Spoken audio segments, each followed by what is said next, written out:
Hey YouTube, this is Living Room Con here. Just got home, made myself a monster chicken burger, 2 fried eggs, Colby Jack cheese, sliced tomato, onions, and red pepper with ketchup, and a hash brown on a brioche hamburger bun. But my wife gave me her Dr. Pepper, so I drank it with the Dr. Pepper, and it was probably like should have took a photo of it, but I ate it so fast I didn't even really bother to record that for you guys. So I apologize. But next time I'll send you I'll post a JPEG of that because it's like something you gotta believe in. You know, let's see to believe in. So not a whole lot going on right now. Not a lot of buying. Cutting down my buying to 1 day a week. Spending wise, it'd probably be about maybe a little bit less than I've been spending. But when there's more disposable income, then it's it's all about what I get and how much and how quickly I make anything off of it. But I notice that sometimes in the comments that I'm just buying to sell stuff, and it's not true because when I buy and I sell it, I'm using that money to buy more comics. And the reason why I'm using that money to buy more comics is because I want to get all the stuff that you guys want to get. I want to get the Amazing Fantasy 15. I want to get Hulk 181s. I want to get all that stuff. So I'm not just trying to make money here. I'm trying to buy the stuff that I love. Those Spawn animation cells, I love that too. So, and it's really not a lot going on. It's just I got about 2,500 listings on eBay right now. My eBay store is Doc John Smith, and it's doing really good. It's amazing. I haven't done an auction in a month, and I'm realizing how much better off I am without doing an auction. I do better selling individual items for fixed pricing as long as there's enough of them out there and enough of them sell, and I make enough off of each one soon enough in order to cover my overhead and then have some disposable income at the end of the month so I could upgrade what I have. I'm not just trying to make money. This is a collector slash dealer hobby, because I'm not only just collecting, but I want to be. I'm a dealer. So I am a dealer, right? My motives tell me otherwise. I'm not just a collector. I'm not just collecting. I know what my motives are. So basically, I'm in this 1-bedroom apartment. This is my inventory, right?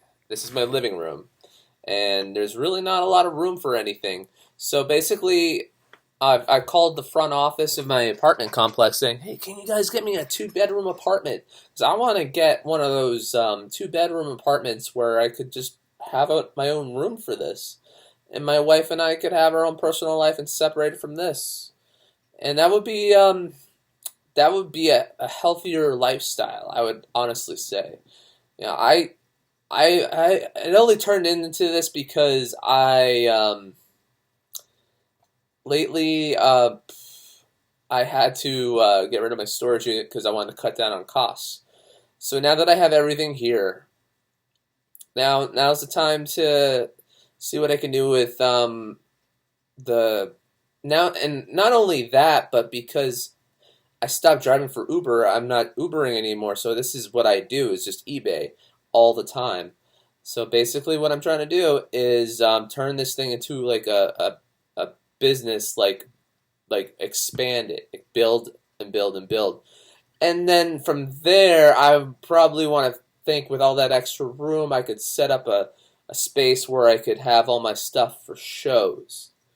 And then when you get your inventory for shows is when you start going out to shows and you start making deals with people who are trying to sell their collections. They come up to your booth and they say, hey, you want to buy my collection? I'm like, what do you got? And they'd be like, yeah, it's either good shit or bad shit, and it depends what kind of comics you got, And so and eventually I would look into getting a brick and mortar space.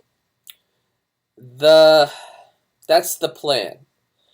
If you want to say maybe I could have a brick and mortar in that room, I mean, I was thinking of making it so like it could be like by appointment. It would be like the comic book room for Living Room Con, and by appointment you can come by and check it out, and but then you'd be limited to like maybe a certain amount of time. I don't know how it'll work because of COVID. It's up in the air. But I think when this whole thing clears up, I'll just let you hang out as long as you want to. As long as it's not till like 2 a.m. in the morning, I'm good. um, but that is the whole plan at the moment. And happy wife, happy life. I got 4 long boxes. I'm about to start sorting out and putting in alphabetical order, taking pictures, and then listing them on eBay. And it's gonna go from 2,500 listings to 3,500 listings. And that's the plan, is just to keep building and keep adding more listings, because I noticed that there's a certain percentage of watchers with the inventory. So the more I list, the more watchers I get. So right now I'm at about 311 or 318 listings that have watchers. So that's not to say how many each listing has a watcher, but that's how many listings are being watched. So it's fairly a lot. I mean, when somebody decides they want to pull the trigger on something, and then you see that like 9 items got sold, and you just sold a bunch of Superman's pal Jimmy Olsen comics for, fair amount, because they bought a bunch of them, but you made $50 off of that. And that's what happened last night. And I sold like a Batman, Catwoman, Batgirl cover. I can't remember. It was a Batman 369. I can't remember. But when you make your own pricing on fixed pricing, you don't have to worry about any of that auction bullshit where something is going to go half the price you want it to go for. That was back in the day when I needed that quick money, and I didn't have time for really the whole let it sit for a long time and see what happens. But if you put a lot of stuff on there, like I know a guy who has 5,000 listings. He says it's not that great, but that's only because he's got his own business. He's got a wife, 2 kids, and a house and construction company, and so he's old. So he puts. Anyway, I'm 36 years old. I've got a lot of time on my hands to do all the work, and I've educated myself enough to know that I have the wisdom to make it work. So that's my 2 cents for the day. Everyone, take care. Hit that like button, subscribe, and keep going through your comic book shops and see what you can get, and make life exciting. All right, Living Room Con out.